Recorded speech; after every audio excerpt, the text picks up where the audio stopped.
27 मार्च 2025 बृहस्पतिवार। अबदूत के निकलते ही वह गूंगा बोलने लगा।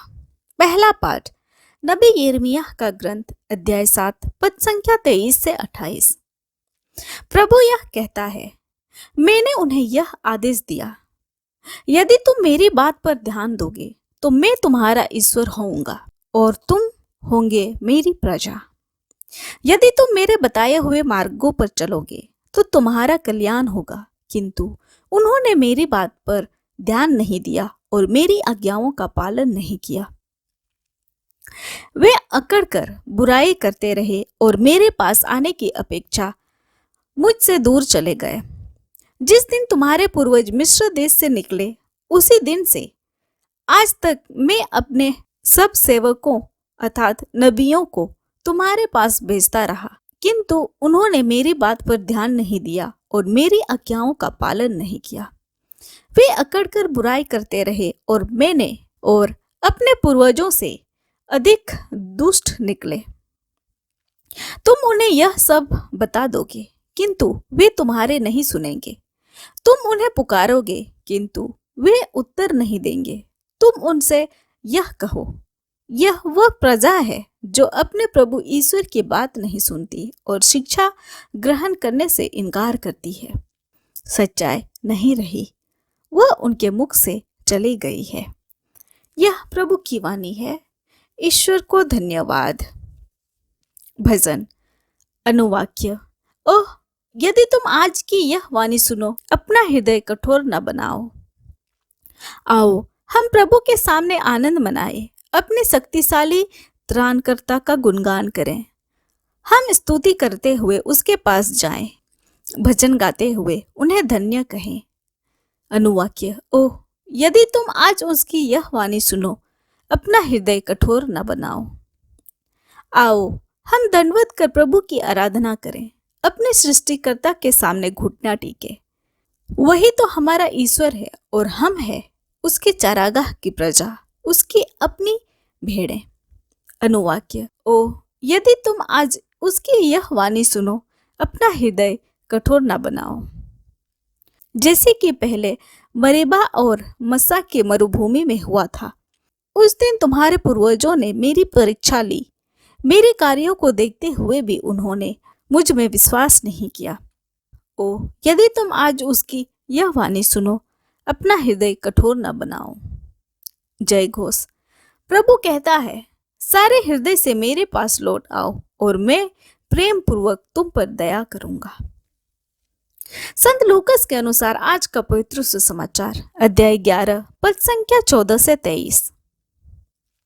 यीशु ने किसी दिन एक अबदूत निकाला जिसने एक मनुष्य को गूंगा बना दिया था।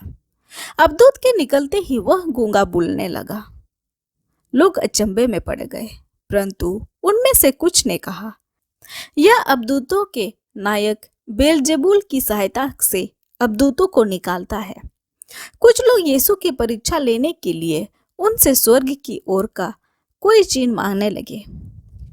उनके विचार जानकर यीशु ने उनसे कहा, जिस राज्य में फूट पड़ जाती है वह उजड़ जाता है और घर ढह जाते हैं। यदि शैतान अपने ही विरोध विद्रोह करने लगे तो उसका राज्य कैसे टिका रहेगा? तुम कहते हो कि मैं बेलजेबुल की सहायता से अबदूतों को निकालता हूँ। यदि मैं बेलजेबुल की सहायता से अबदूतों को निकालता हूँ, तो तुम्हारे बेटे किसकी सहायता से उन्हें निकालते हैं? इसलिए वे तुम लोगों का न्याय करेंगे। परंतु यदि मैं ईश्वर के सामर्थ्य से अबदूतों को निकालता हूँ, तो निसंदेह ईश्वर का राज्य तुम्हारे बीच आ गया है। यदि कोई बलवान मनुष्य हथियार बांधकर अपने घर की रखवाली करता है, तो उसकी धन संपत्ति सुरक्षित रहती है। पर यदि कोई उससे भी बलवान उस पर टूट पड़े और उसे हरा दे, तो जिन हथियारों पर उसका भरोसा था वह उन्हें उससे छीन लेता है और उसका माल लूट कर बांट देता है। जो मेरे साथ नहीं है वह मेरा विरोधी है, और जो मेरे साथ नहीं बटोरता वह बिखेरता है। यह हमारे प्रभु यीशु ख्रिस्त का सुसमाचार है। ख्रिस्त की जय। तो आइए आज के पाठों पर मनन चिंतन करते हैं। मनुष्य भलाई और बुराई दोनों करने में सक्षम है। वह उसके अंतरात्मा के माध्यम से होता है कि वह भलाई करने की इच्छा करता है। यह संसार अच्छाई और बुराई दोनों से भरा हुआ है। कई बार हमारी अंतरात्मा दूषित और भ्रमित हो जाती है क्योंकि उसमें से ऐसे विचार और सूचना प्रवेश कर जाते हैं जो उचित नहीं होते।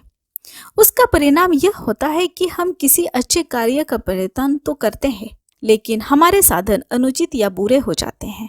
यह वह बाधा है जिसे हमें इस चालीसा काल में पार करने की आवश्यकता है। आज के सुसमाचार में हम देखते हैं कि यीशु पर इसी गलतफहमी के आधार पर दोष लगाया गया। उन्होंने एक मनुष्य को चंगा किया और उनमें से दुष्ट आत्मा को निकाला, परंतु उन्हें यह कहकर दोषी ठहराया गया कि वह एक कार्य बेलजुबल की सहायता से कर रहा है। सच्चाई यह थी कि यीशु केवल पवित्रता और भलाई के द्वारा ही भलाई कर सकते हैं। अतः हमें भी प्रयास करना चाहिए कि हम अपनी अंतरात्मा को पवित्रता में निर्मित करें, ताकि न केवल हमारे कार्यों का परिणाम शुद्ध हो, बल्कि उन्हें करने की साधन भी शुद्ध और पवित्र बना रहे। आमीन। आप सभी को जय यीशु।